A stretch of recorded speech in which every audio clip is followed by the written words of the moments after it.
Friends, स्वागत है आपका हमारे YouTube channel GK with me में। जैसा कि आपको पता है, हमने हरियाणा जीके की सीरीज शुरू की है। तो बहुत सारी क्लासेस हम पहले वाली क्लास में पढ़ चुके हैं। उन क्लासेस में मैंने आपको प्राचीन हरियाणा पूरा का पूरा पढ़ा दिया है। साथ में हमने अब मध्यकाल शुरू किया हुआ है। तो मध्यकाल में हमने जैसा कि आपको पता है, हमने सल्तनत काल को पूरा पढ़ लिया है।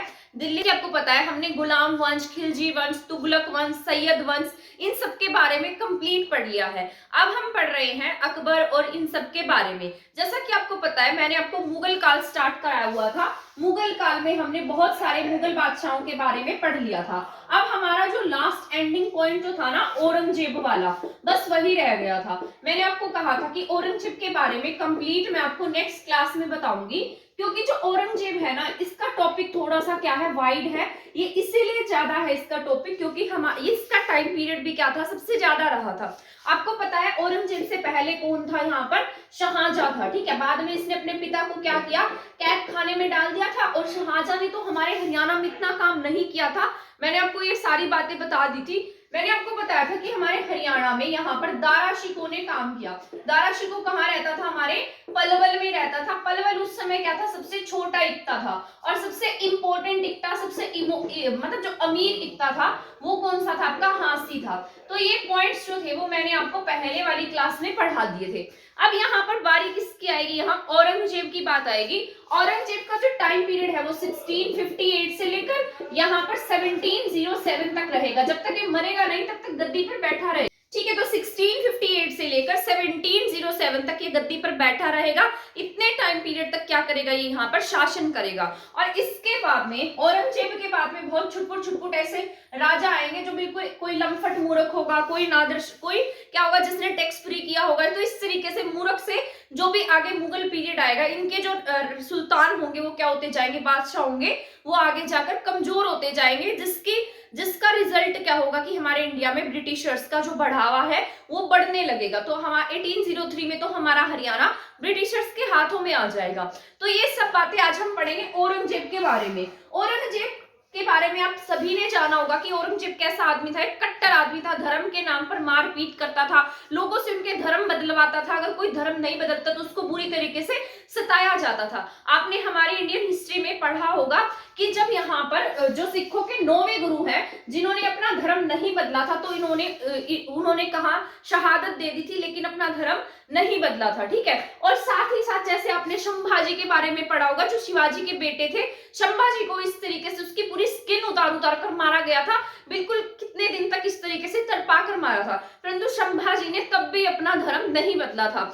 ठीक है, तो ये औरंगजेब के समय में हुआ था। और औरंगजेब कैसा आदमी था, बहुत अधिक कट्टर आदमी था, जो किसे मानता था, अपने धर्म को सर्वश्रेष्ठ मानता। और इसके समय में धर्म को लेकर बहुत सारे विद्रोह हुए, क्योंकि धार्मिक जो इंसान ज्यादा धर्म को मानने लगेगा या अपने धर्म को श्रेष्ठ मानने लगेगा, बाकियों के धर्म को दबाने लगेगा, तो उस वहां पर क्या होगा, आपके जो धार्मिक विद्रोह है वो आपको देखने को जरूर मिलेंगे। तो ऐसा ही औरंगजेब के समय में हुआ।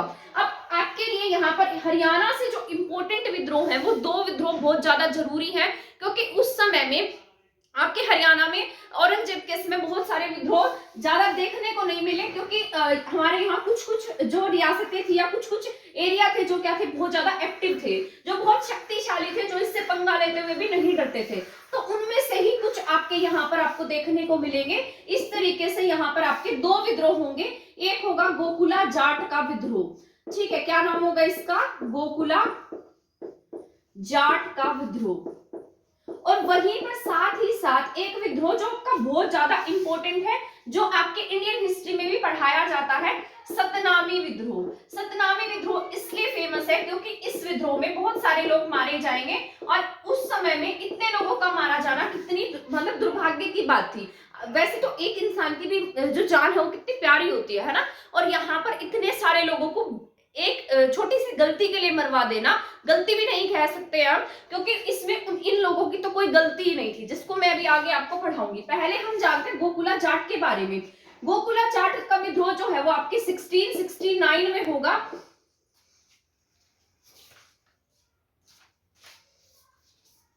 ठीक है, गोकुला जाट जो था ना, वो जाटों का क्या था, एक किस्म का हेड था।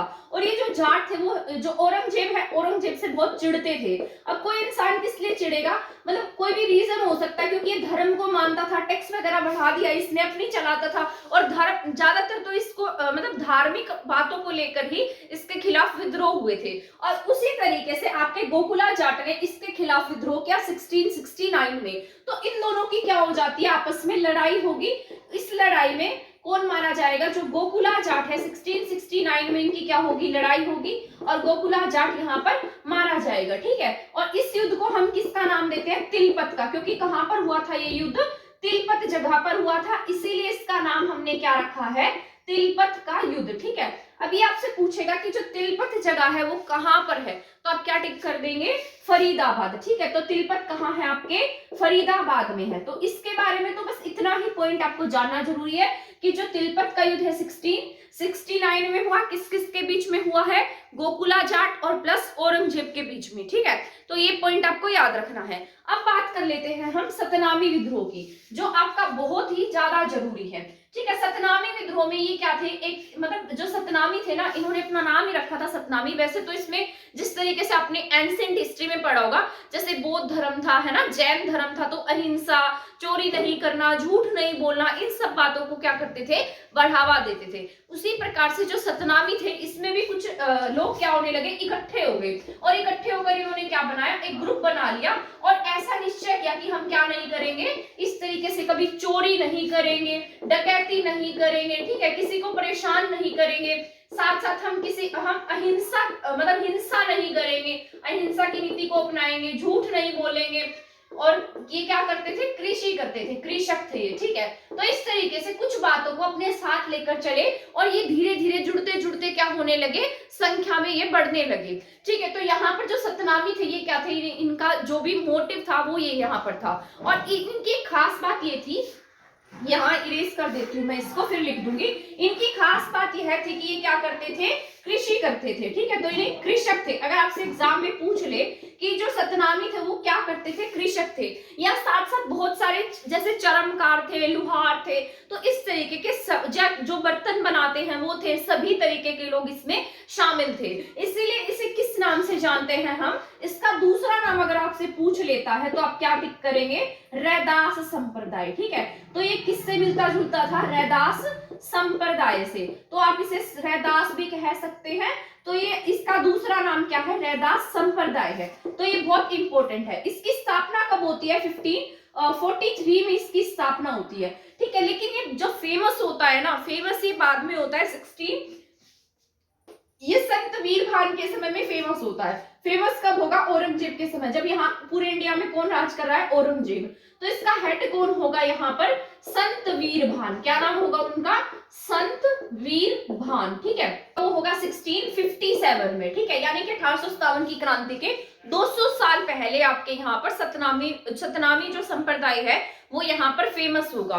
ठीक है, तो यहाँ पर कौन होगा इसका हेड, संत वीर भान, और 1657 की बात है यहाँ पर। और इसके बाद में ये जो सतनामियों का जो विद्रोह है वो आपको कब देखने को मिलेगा, यहाँ पर जो विद्रोह है ना वो आपको 1672 में देखने को मिलेगा। विद्रोह कब होगा यहाँ पर, 1672 ईस्वी में। अब ये विद्रोह हुआ क्यों, इसके पीछे क्या रीजन थे, उनके बारे में भी मैं आपको बता देती हूँ। यहाँ पर जो सतनामी होते हैं वो क्या, सतनामी जो थे वो क्या करते थे, कृषि करते थे। तो इसी तरीके से जब इस समय में औरंगजेब क्या था, नया नया तो वैसे ही आया था 1658 में, तो इसके जो इसके मतलब जो भी इसके सेनापति वगैरह होते थे, जो इसके लोग थे, वो अपने आप को क्या समझने लगे, बहुत अधिक शक्तिशाली समझने लगे, क्योंकि सेंटर में कौन था, औरंगजेब था, और औरंगजेब से क्या करते थे, सभी लोग डरते थे उस समय में। तो इस तरीके से एक दिन यहाँ पर इस तरीके का कोई खेत लगा लो, यहाँ पर एक सतनामी है, ये क्या कर रहा था, खेती कर रहा था। ठीक है, यहाँ पर खेत में खेती कर रहा था, और यहाँ पर इस तरीके से घोड़े पर बैठा हुआ एक औरंगजेब का सेनापति जा रहा था। ठीक है, तो ये जाता जाता इसने सोचा कि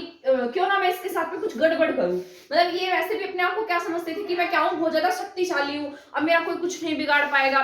तो ये उतरा, इस घोड़े पे से उतरता उतरता यहाँ गया, और जाकर इस किसान को क्या किया, इसने लात मार दी। ठीक है, लात मारते ही फिर इसने भी इसको क्या किया, पलट कर जवाब दिया। अगर आपको कोई थप्पड़ मारेगा तो आप ऐसे थोड़ी है कि उसके थप्पड़ खाते रहेंगे, है ना।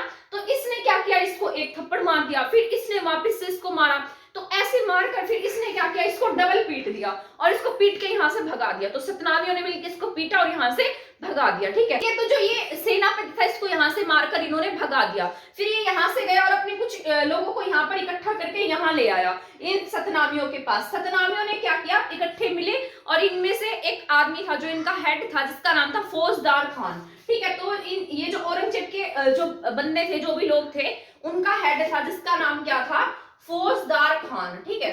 तो फौजदार खान को मार दिया इन्होंने, सतनामियों ने मिलकर किसे मार दिया, फौजदार खान को। अब ये बात यहाँ दिल्ली में बैठे हुए औरंगजेब के पास में जाएगी, ये एक की 10 बात बनाकर इस औरंगजेब को बताते हैं, ठीक है। तो औरंगजेब को इस बात पे गुस्सा आ जाता है कि मेरे रहते हुए मेरे ही एरिया में कैसे मेरे ही इंसान की कैसे डेथ हो सकती है या कैसे कोई मार सकता है उसको, ठीक है। तो ये क्या करेगा, अपनी इस एक मौत का बदला लेने के लिए क्या करेगा, यहाँ पर अपनी सेना में से 10,000 सैनिक को क्या भेजेगा, यहाँ पर नारनौल महेंद्रगढ़ में भेजेगा, ठीक है। तो सतनामी और विद्रोह का हुआ था नारनौल महेंद्रगढ़ में हुआ था।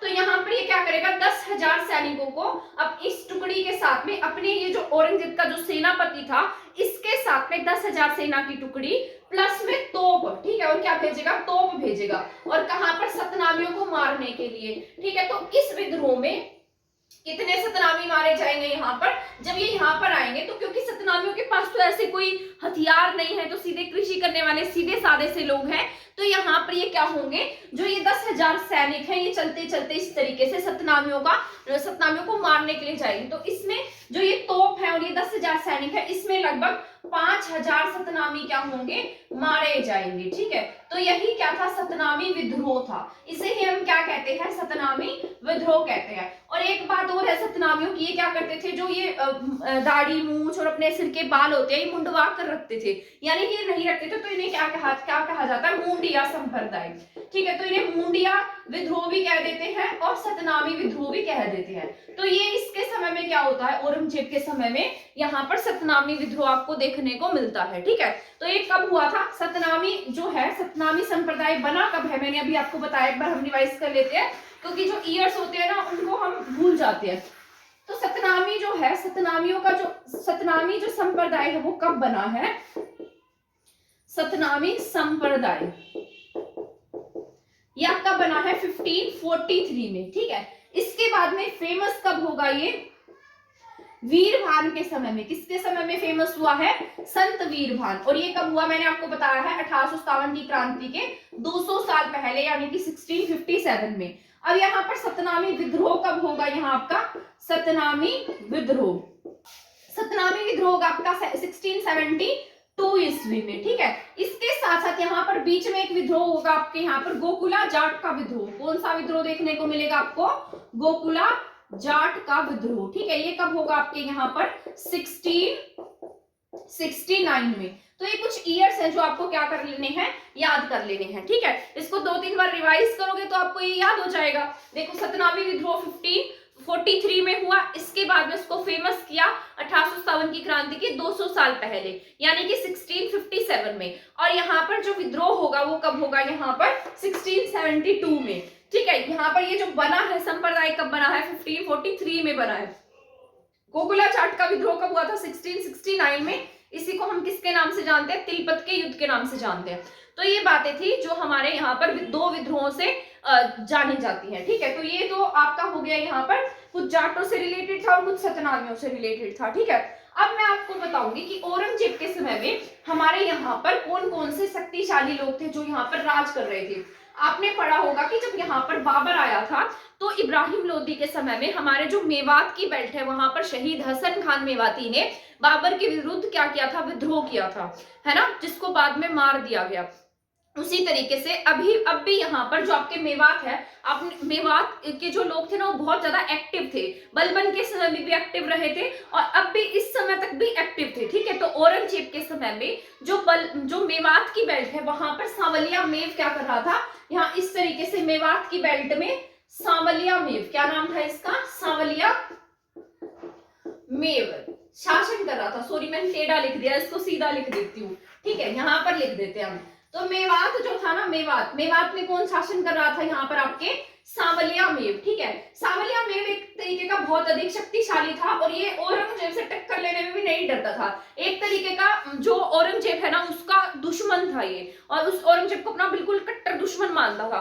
तो औरंगजेब के बीच में और इसके बीच में क्या थी, एक तरीके की खटपट थी। और उसी तरीके से यहाँ पर, ये तो मेवात की बेल्ट में है, इसी तरीके से रेवाड़ी की बेल्ट में एक शासक था जिसका नाम था नंदराम अहीर। क्या नाम था इसका, नंदराम अहीर। और इसके साथ साथ गुरुग्राम की बेल्ट में लगते हुए एक आदमी और था जिसका नाम था हाथी सिंह बड़गुजर। क्या नाम था इसका, हाथी सिंह बड़गुजर। ठीक है, तो ये यहाँ पर कुछ, ये गुरुग्राम, रेवाड़ी, मेवात, ये आसपास की लगती हुई बेल्ट थी। ठीक है, तो यहाँ पर ये तीनों शासन कर रहे थे। तो औरंगजेब ने सोचा कि क्यों ना मैं इससे डायरेक्ट पंगा ना लेकर इनको आपस में लड़वा देता हूँ। तो औरंगजेब ने एक क्या सोचा, उपाय सोचा, मतलब एक युक्ति सोची। वैसे भी इनका काम तो यही होता था उस समय, एक दूसरे को लड़ाइयां करवाना और यहाँ पर अपना फायदा देखना। ठीक है, तो औरंगजेब ने युक्ति सोची, उसने क्या किया, यहाँ इस, ये जो नंदराम अहीर है इसको पकड़वा लिया। ठीक है, इसको बुलाया और कहा कि क्यों ना, कि तू मेरा अगर कहना मानेगा ना तो मैं तुझे रेवाड़ी के पास के कुछ इलाके भी दे दूंगा। तू पहले मुझे जो हाथी सिंह बड़गुजर है, क्योंकि हाथी सिंह बड़गुजर भी जो था वो औरंगजेब के अगेंस्ट था, परंतु ये भी शक्तिशाली था उस समय में। तो औरंगजेब ने डायरेक्ट खुद ना गेम खेलकर इसको मारवाने के लिए भेजा। तो सबसे पहले किससे ट्रीटी करेगा, यानी कि किससे मिलेगा, ये नंदराम अहीर से। कौन मिलेगा, औरंगजेब। ठीक है,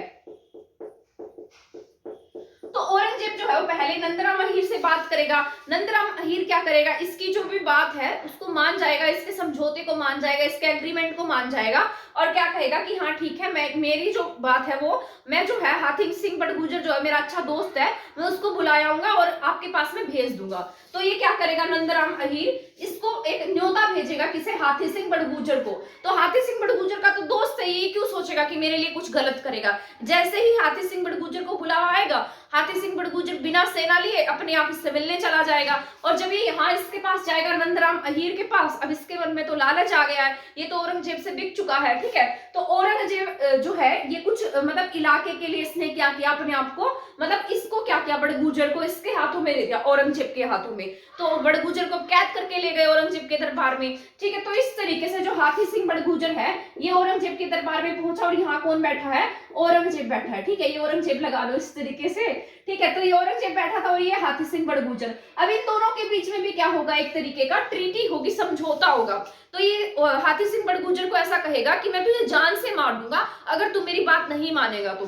ठीक है, अगर तू मेरी बात मान जाता है तो मैं तुझे गुरुग्राम और इस तरीके का जितना भी इलाका है वहां की बेल्ट तुझे दे दूंगा और तू यहाँ पर क्या करेगा, शासन करता रहियो। ठीक है, और अगर तू मेरी बात नहीं मानता है तो मैं तुझे यहीं पर खत्म ही कर दूंगा। ठीक है, तो यहाँ पर वो अपनी जान बचाने, इंसान क्या करेगा, इंसान को अपनी जान ही प्यारी होगी, है ना, तो अपनी जान बचाने के लिए इसकी बात को मान लेगा। और मान लेगा तो इसको यहाँ पर ये छोड़ेगा और इसकी समझौते के अनुसार हाथी सिंह बड़गुजर यहाँ जाएगा और इस सांवलिया मेव का किस्सा खत्म कर देगा। ठीक है, तो यहाँ पर इस तरीके से सांवलिया मेव को मार देगा और यहाँ इन्हें छुटपुट इलाके दे देगा और यहाँ पर इस तरीके से क्या करेंगे, ये शासन स्थापित कर लेंगे। और यहाँ पर नंदराम अहीर या फिर राव नंदराम अहीर भी हम इसको कह सकते हैं। तो इस समय से लेकर आज भी आप देखते हैं कि रेवाड़ी में रावों की अधिकता तो बहुत ज्यादा है ना, जिस तरीके से जितने भी राव हैं सभी रेवाड़ी में हुए। तो यहाँ पर आज भी आपको रेवाड़ी में राव की अधिकता देखने को मिलती है। तो यहाँ पर इस समय से यहाँ पर राव की अधिकता हो गई थी।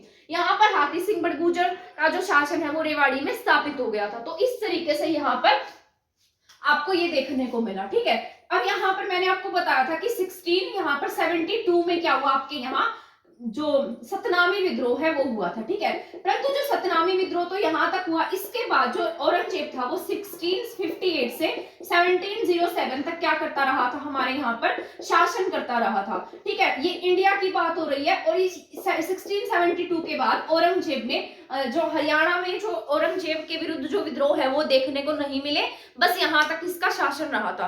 तो यहाँ पर अब 1707 में क्या होगा, औरंगजेब की डेथ हो जाएगी। ठीक है, अब औरंगजेब की डेथ होने के बाद इसके जितने भी बेटे होंगे वो पूरे रूप से क्या होंगे, निकम्मे होंगे एक तरीके से।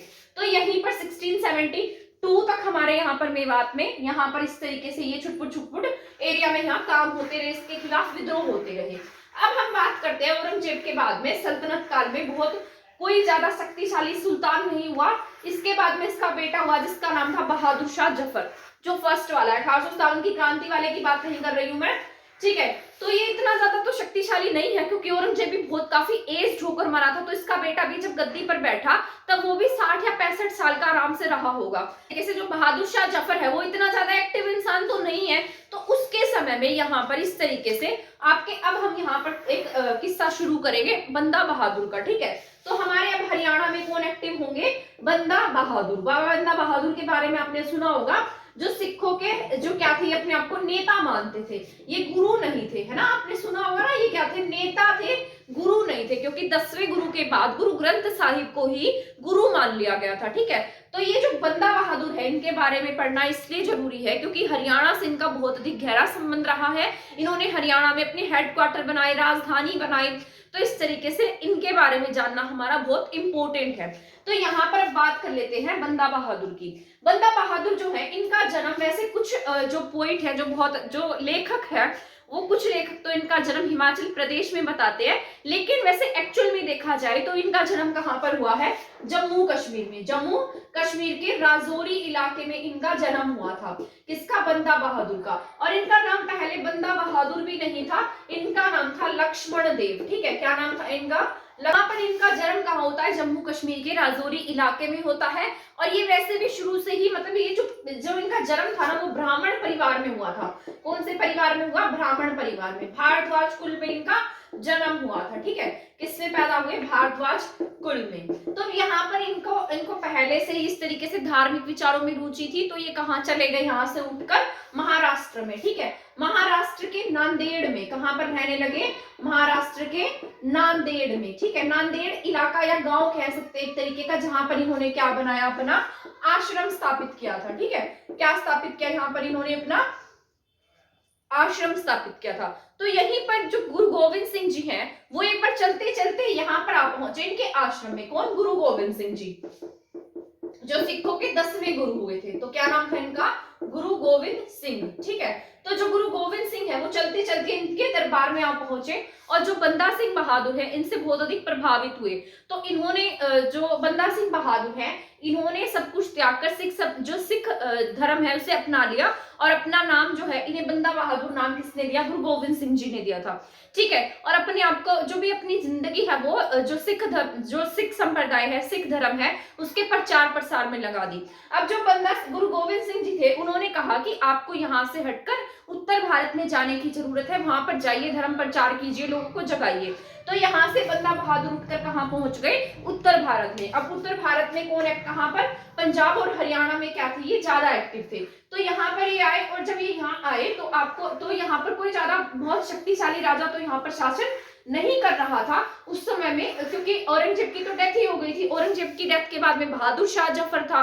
ठीक है, बहादुर शाह जफर था, उसका टाइम पीरियड कितना रहा था? वो थोड़े ही टाइम के लिए रहा था, 1707 से 1710 तक। कौन रहा था हमारे यहाँ पर? बहादुर शाह जफर। इसके बारे में मैं इसलिए बता रही हूँ क्योंकि ये जो बहादुर शाह जफर है ना, ये हमारे जो बंदा सिंह बहादुर है, उनकी शहादत दिलवा देगा। ठीक है, बंदा बहादुर जी की। अब जो बंदा बहादुर है, वहां से उठकर यहाँ पर जो हरियाणा, पंजाब, इस एरिया में आ गए, और यहाँ पर अपने जो संप्रदाय है उसको आगे बढ़ाने के लिए काम करने लगे। ठीक है, तो यहाँ पर इन्होंने क्या देखा? यहाँ पर जब ये आए तो सरहिंद पर एक आदमी था, जिसका जो ये मुस्लिम था, औरंगजेब का बंदा था। ठीक है, सरहिंद पर, जिसने गुरु गोविंद सिंह के जो बेटे थे ना, एक 5 साल का और एक 7 साल का, उनके बेटों को जिंदा ही दीवार में चिनवा दिया था। तो जो सरहिंद पर शासन कर रहा था, उस सरहिंद पर शासन करने वाले व्यक्ति की बंदा सिंह बहादुर ने क्या कर दी? डेथ कर दी, यानी कि इनका कत्ल कर दिया, इसको मार दिया, जान से मार दिया था। यहाँ पर कब? 1707 में। बंदा सिंह बहादुर यहाँ पर जितनी भी लड़ाइयां लड़ेंगे, जीतते जाएंगे। ठीक है, पहले जिस तरीके से ये आएंगे, कैथल, सोनीपत, करनाल, इस एरिया में जीत हासिल करेंगे, कुरुक्षेत्र, यहाँ पर अपना शासन स्थापित कर लेंगे। तो 1707 में जितनी भी लड़ाइयां बंदा सिंह बहादुर लड़ेंगे, उन सभी लड़ाइयों में क्या होंगे? जीत जाएंगे। और बाद में 1710 के आसपास की बात है, ये बात किसे पता लग जाएगी? दिल्ली में बैठे हुए बहादुर शाह जफर को। अब बहादुर शाह जफर तो इतना एक्टिव नहीं है, लेकिन इसकी सेना तो अभी भी मजबूत है, जो पहले टाइम से ही बनी आ रही थी। तो 1710 में जब ये बंदा सिंह, जो ये बहादुर शाह जफर है, इसको ये बात पता लगेगी कि हमारे जो हरियाणा और पंजाब का एरिया है, वहां पर कोई इस तरीके से एक्टिव हो रहा है, उसका नाम हो रहा है, तो ये क्या करेगा? यहाँ पर अपनी सेना को इनके पास भेजेगा लड़ाई कराने के लिए। ठीक है, तो अब यहाँ पर जो बंदा सिंह सिंह बहादुर है 1710 में यहाँ पर क्या होगी, यहाँ पर लड़ाइयां होंगी और उन लड़ाइयों में बंदा सिंह बहादुर क्या होंगे, हार जाएंगे। जो तो फिर इसके बाद में इनके हारने के बाद लगभग ऐसा कहा जाता है कि टोटल 700 सैनिक जो थे वो इन्होंने गिरफ्तार किए थे, जो बहादुर शाह की सेना थी, ठीक है, इन्होंने। और यहाँ पर ऐसा कहा जाता है कि 7 दिन तक 100 सैनिक, 100 जो सैनिक थे ना इनकी क्या दी गई, शहादत दी गई, ठीक है। तो यहाँ पर कहाँ पर, नई दिल्ली में। तो इस तरीके से यहाँ पर बाबा बंदा सिंह बहादुर जी का भी जो चैप्टर है वो यहाँ पर क्लोज हो जाता है। यहाँ पर मैं आपको लिखकर बता देती हूँ जो भी पॉइंट्स कुछ रह गए हैं उनके बारे में, ताकि हमारा जो कंसेप्ट है ना वो यहाँ पर अधूरा ना रह जाए और यहाँ से कोई भी पॉइंट आए तो आपका रह ना जाए। सतनामी विद्रोह इन सब के बारे में तो मैंने आपको कंप्लीट ही बता दिया है, नंदराम अहीर और इन सब के बारे में भी। अब मैं आपको बता देती हूँ कि यहाँ पर किस तरीके से बंदा सिंह बहादुर ने कहाँ पर कितनी लड़ाइयां लड़ी, क्या राजधानी बनाई थी, कहाँ पर अपना हेडक्वार्टर बनाया था, उन सब के बारे में। तो यहाँ पर मैंने कुछ पॉइंट्स लिख दिए हैं जो आपके लिए इंपॉर्टेंट रहेंगे, तो इसको मैंने यहाँ पर सम करके लिख दिया है। यहाँ पर मुगल साम्राज्य के विरुद्ध संघर्ष में बंदा बैरागी ने यहाँ पर कुछ जो एरिया है उनके नाम मैंने लिखे हैं, जिसमें से आपको सोनीपत में, कैथल में, थानेसर, सरहिंद, शाहबाद, कुंजपुरा, इन सभी इलाकों को इन्होंने क्या कर लिया, यहाँ पर जीत लिया था, ठीक है।